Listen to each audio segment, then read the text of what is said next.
آج ہم یہاں بشپ ہاؤس فیصل آباد میں وردی ڈاکٹر ریاض احمد صاحب کے پاس، بشپ آف فیصل آباد کے پاس بابا روم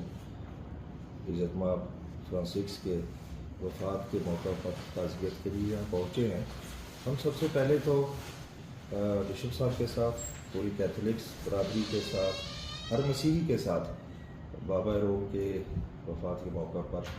تعزیت کرتے ہوئے دلی افسوس، دلی رنج کا اظہار کرتا ہیں۔ اور اس موقع پر ہم دنیا بھر میں امن کے لیے، مذاہب عالم کے درمیان ہم آہنگی کے لیے، انسانیت کے احترام کے لیے، مظلوموں کے ساتھ کھڑا ہونے کے لیے بابا روم فرانسس نے جو بابا پوپ فرانسس نے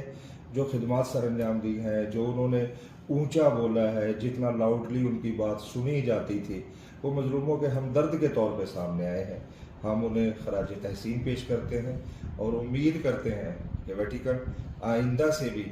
انہی کے دیے ہوئے راستے پر مظلوموں کے لیے،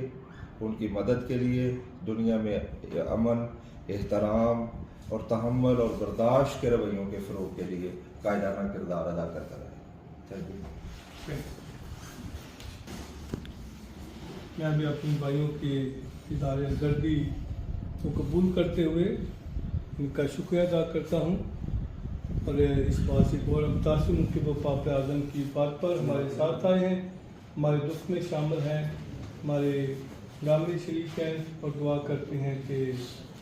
ہمارا یہ بھائی چارہ جو ہی قائم ہے۔